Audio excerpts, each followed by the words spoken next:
교육부는 국민들께서 체감하실 수 있는 교육개혁을 위해 5가지의 핵심 추진과제를 중심으로 이를 속도감 있게 실행해 나가고자 합니다.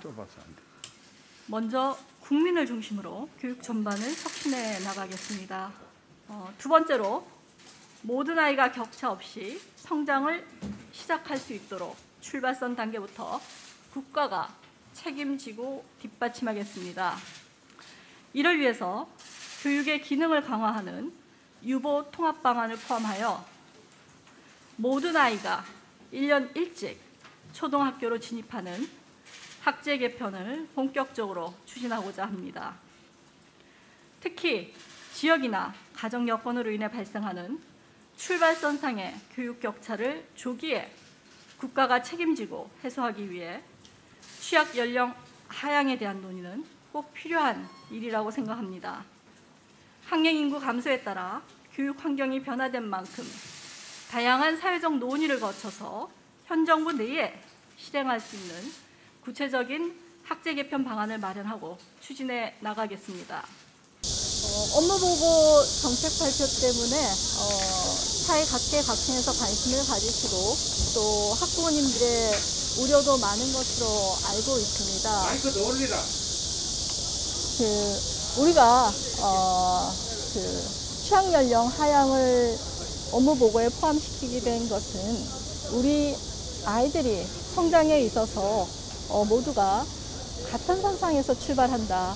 그리고 국가 책임 교육제 하에서 우리 아이들이 더 잘 성장할 수 있도록 한다라는 취지에서 말씀을 드린 것입니다. 그런데 이제 우리가 폭넓게 어떤 정책에 대한 의견 수용 과정이 선행되지 못하다 보니 여러 가지 우려가 있었었고요. 그러나 모든 정책을 말씀드릴 때 정책이 완결되는 것이 아니고 지금부터 다양한 각계각층의 의견을 듣고 학부모님, 각 영역별 전문가 그리고 정책 연구 등을 통해서 시작해 나간다라고 첫날도 말씀을 드렸습니다. 그래서 오늘 아침에도 전문가 단체들과 저희가 간담회를 했고 오늘을 시점으로 해서 앞으로 여러 단체들도 만나고 그 다음에 최종적으로는 국가교육위원회 공론화 과정 등을 통해 가지고 올해 연말에 시한이 마련될 텐데 모든 것은 열린 자세로 사회적 합의를 도출해 나가는 과정을 거칠 것입니다. 그래서 너무나 많은 우려는 하지 않으셔도 되고요. 이러한 정책을 발전시켜 나가는 데 있어서 여러 가지 고견을 정청을 하고 있으니 다양한 의견들을 주시면 연말에 그러한 의견들이 잘 담긴 정책 시안이 나올 것으로 생각을 합니다. 오늘은 요 며칠 논란이 된 이슈죠. 취약연령 하향 문제에 관해서 설명을 드리도록 하겠습니다.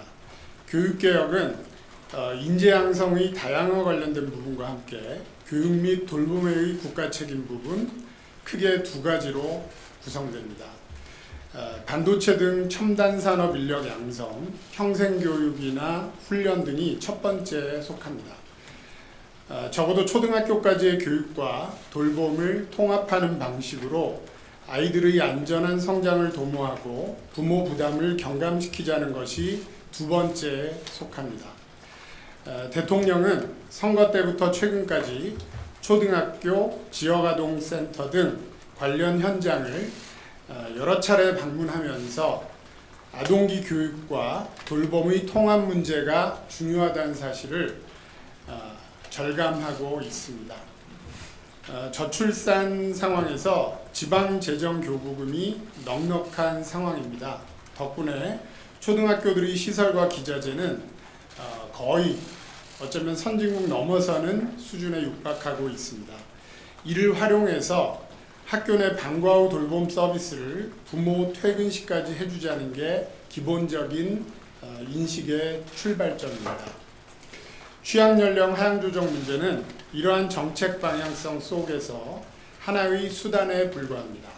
취약연령 하향은 유보통합, 방과 후 돌봄 등 다른 개혁과제들과 직간접적으로 엮여 있어서 뭉친 실타래를 동시에 풀 수 있는 그런 대안이 될 수는 있겠지만은 그 자체로 목표인 것은 아닙니다.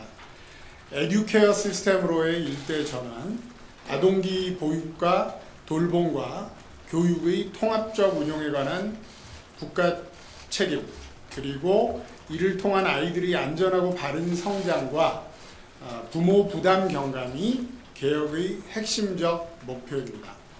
물론 취약연령 하향의 경우에 노무현 정부 등에서도 추진했었고 영미권을 중심으로 한 다수 선진국에서 시행하고 있는 것으로서 여러 가지 장점이 있는 개혁 방안인 것은 사실입니다. 하지만 노동개혁이나 또 연금개혁 등 거의 모든 종류의 개혁이 다 마찬가지겠습니다마는 교육개혁도 대통령과 내각 맘대로 할 수 없는 부분이 큽니다. 국회 입법사항에 해당하는 것이기 때문입니다. 필요한 개혁이라도 관계자들 간 이해관계가 상충되는 부분이 있어 공론화와 수기가 필요하니 교육부가 신속하게 이에 관한 공론화를 추진하고 종국적으로는 국회에서 초당적 논의가 가능하도록 촉진자 역할을 해달라는 것이 교육부 업무보고에서의 대통령 지시사항이었습니다. 공론화 과정에서 제기되는 다양한 우려에 관해서 정책적 해결 방안을 찾도록 노력하는 것도 교육부의 몫입니다. 개혁 방안에 관한 문제의식은 있지만 정해진 답은 없습니다. 옳은 개혁 방안이 있을 때 공론화를 할 책임, 국민들과 소통할 책임은 정부에 우선적으로 있습니다. 또 국회에 있습니다. 국민들께서도 미래를 위한 교육개혁에 관심을 가져주시고 모두를 위한 대승적인 결론이 도출될 수 있도록 힘을 모아주시길, 지혜를 모아주시길 간곡히 부탁드립니다. 학부모님 안녕하십니까. 부총리 겸 교육부 장관 박순애입니다. 업무 보고 시에 발표했던 취약 연령 하향과 관련해서 학부모님들의 우려가 많은 것으로 알고 있습니다. 저희가 이런 정책 수단을 업무 보고에 포함시키게 된 것은 우리 아이들이 조기에 양질의 공교육을 받음으로써 모두가 같은 선상에서 출발할 수 있도록 국가가 책임지고 지원하기 위한 취지였습니다. 또한 이미 선진국 수준의 시설과 기자재를 가지고 있는 우리의 초등학교를 활용해서 아이들에게 교육과 돌봄을 통합하는 방식으로 아이들의 안전한 성장을 도모하고 우리 부모님들의 부담을 경감시켜 보자는 것도 또한 하나의 목표였습니다. 다만 이는 어디까지나 이러한 목표 달성을 위한 하나의 수단에 불과한 것이며 사회적 논의를 시작하는 단계이고 앞으로 지속적인 사회적 논의와 공론화를 거쳐서 구체적인 추진 방향을 결정해 나갈 예정입니다. 오늘 여러분들을 만나뵙게 된 것은 우리 아이들을 보다 이런 시기부터 국가가 교육을 책임질 수 있는 방안들에 대한 의견을 듣기 위함입니다. 오늘 이 자리에서 주시는 소중한 의견을 적극 반영하여 정책을 세심하게 추진해 나가도록 하겠습니다.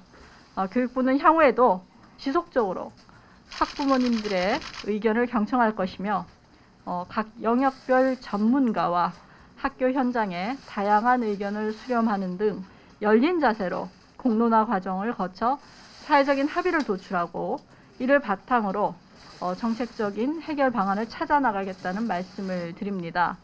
학부모님들께서도 많은 걱정을 하시지 않도록 교육부도 최선의 노력을 다해 나가겠습니다. 감사합니다.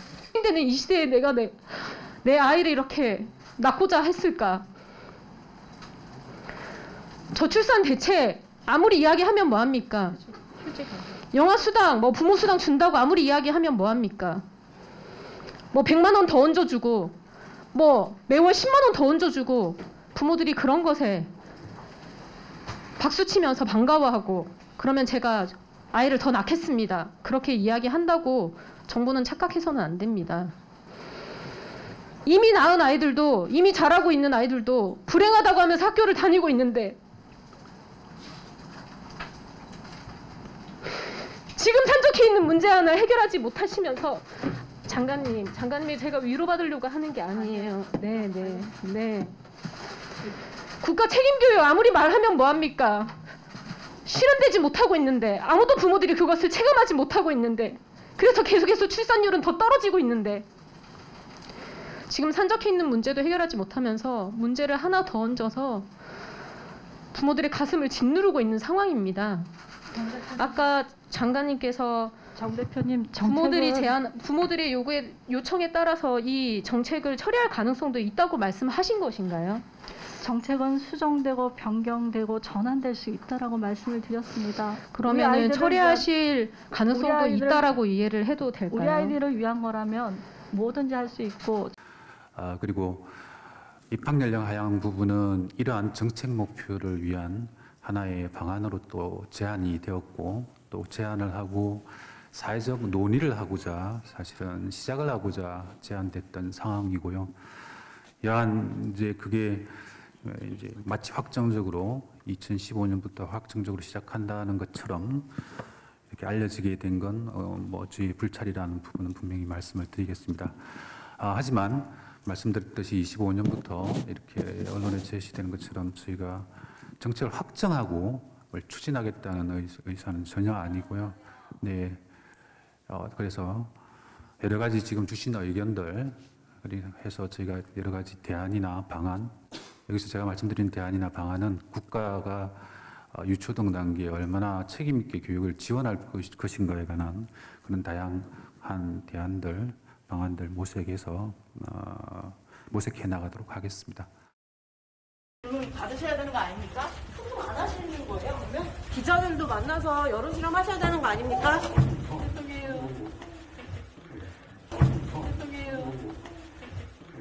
국민들이 궁금해하는 게 많은데 장관님 너무 무책임하신 거 아닌가요?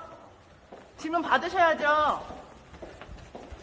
지금 논란을 이렇게 만들어 놓고 질문 안 받으시면 안 되지 장관님 않습니까? 여론 수렴 많이 하신다고 하셨지 않나요? 대통령님 잠깐 질문 받으시죠. 질문 받으시고 가시죠. 지금 받으시면 조금만 쉬시고 오시면 제가 말씀드리겠습니다. 언제 말씀해 언제 말씀드리겠습니까? 박근혜 장관 네. 인사 얘기도 나오고 지지율도 지금 20% 네. 하락세이신데 인적 쇄신 관련해서는 어떤 입장이신지 궁금합니다. 뭐 모든 어떤 국정 동력이라는 게 다 국민들로부터 나오는 거 아니겠습니까? 국민들의 이 관점에서 모든 문제를 다시 점검하고 잘 살피겠습니다. 그리고 뭐 그런 문제들도 이제 바로 이제 일이 시작이 되는데 올라가서 살펴보고 필요한 조치가 있으면 하고 이렇게 이제 일을 해 나가겠습니다. 어찌됐든 우리 고맙습니다. 민주주의 정치라는 것이, 국정 운영이라는 것이 우리 언론과 함께 하지 않고는 할 수 없는 일이니까 다시 이제 오랜만에 여러분들을 뵙는데 여러분들께 많이 도와주십사 하는 부탁을 드리겠습니다. 고맙습니다. 오늘 저는 부총리 겸 교육부 장관직을 사퇴하고자 합니다. 제가 받은 교육의 혜택을 국민께 되돌려드리고 싶다는 마음 하나로 달려왔지만 많이 부족했습니다. 학제 개편 등 모든 논란의 책임은 저에게 있으며 제 불찰입니다. 우리 아이들의 더 나은 미래를 기원합니다.